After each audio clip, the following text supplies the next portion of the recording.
महाराष्ट्र आणि कर्नाटकामध्ये असणारा सीमावाद पुन्हा एकदा डोकं वर काढताना दिसत असून ही ठिणगी आता नव्यानं धुमसताना दिसत आहे। कर्नाटक सरकारचे बेळगावमध्ये हिवाळी अधिवेशन आजपासून सुरू होते। यालाच विरोध करण्यासाठी बेळगावात मराठी भाषिकांच्या महामेळाव्याचं आयोजन केलं असताना कर्नाटक सरकारनं या मेळाव्याला परवानगी नाकारत महाराष्ट्रातील नेत्यांनाही राज्यात प्रवेशबंदी लागू केली आहे। कर्नाटक सरकारच्या हिवाळी अधिवेशनाच्या विरोधात महाराष्ट्र एकीकरण समितीने आज महामेळाव्याचं आयोजन करण्यात आलं होतं आणि या महामेळाव्याची पोलिसांनी आधीपासूनच धास्ती घेत सकाळपासून महाराष्ट्र एकीकरण समितीच्या कार्यकर्त्यांची धरपकड करायला सुरुवात केली।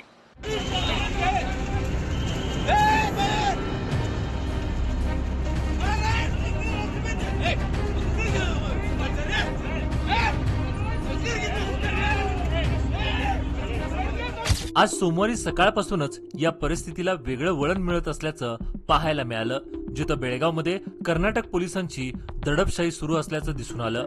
महाराष्ट्र एकीकरण समितीचे नेते पोलिसांच्या ताब्यात असल्याची वस्तुस्थिती बेळगावमध्ये समोर आली।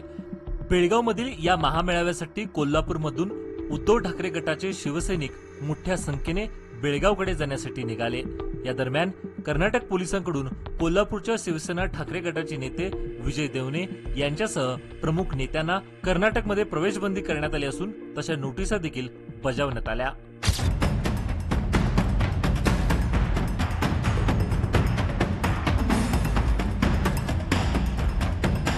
महाराष्ट्र एकीकरण समितीचे कार्यकर्ते आणि नेते छत्रपती संभाजी महाराजांच्या प्रतिमेला अभिवादन करण्यासाठी जात असतानाच तिथंच कर्नाटक पोलिसांनी त्यांना रोखलं। यावेळी आम्हाला अभिवादन करत हार अर्पण करण्यासाठी जाऊ द्या अशी विनंती करूनही पोलिसांनी या विनवणीला न जुमानता त्यांना ताब्यात घेतलं आणि इथंच एकच गोंधळ माजला।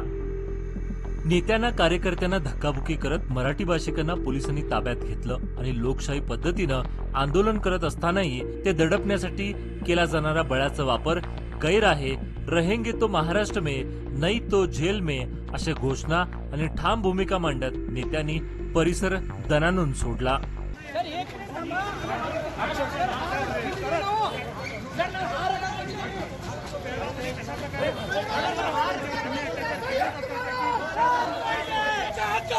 नाही कुणाच्या बापाचे, बेळगावच्या हक्काचे, नाही कुणाच्या बापाचे, महाराजांच्या मूर्तीला हार घालण्याचा हे प्रशासन, समाजाच्या मूर्तीला हार घालण्याचा चालतो हे प्रशासन अन्याय करतो। आमच्या महाराज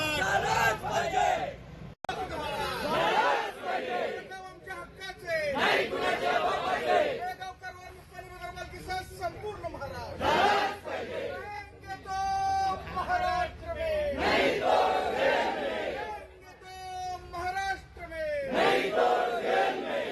पुन्हा एकदा मराठी नेत्यांना बंदी घातल्याने नव्या वादाची सुरुवात झाली आहे।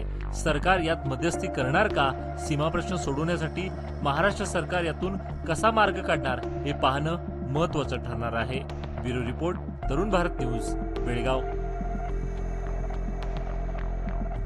सकाळपासून आपण पाहिलो खरं तर आतापर्यंत 100 कार्यकर्त्यांना पोलिसांनी अटक केली। खरं तर आज कर्नाटक सरकारच्या हिवाळी अधिवेशनाचा पहिला दिवस आहे। तसंच महाराष्ट्रातही नागपूरमध्ये महाराष्ट्राचं अधिवेशन आहे। खरं तर या महाराष्ट्राच्या अधिवेशनामध्ये सीमा प्रश्नाचा मुद्दा प्रामुख्याने ठामपणे महाराष्ट्राची भूमिका घेतली पाहिजे आणि मराठी भाषिकांची हीच इच्छा आहे की काही करून हा प्रश्न निकालीत काढा, नाहीतरी आमचा भाग हा केंद्रशासित करा अशी त्यांची मागणी आहे।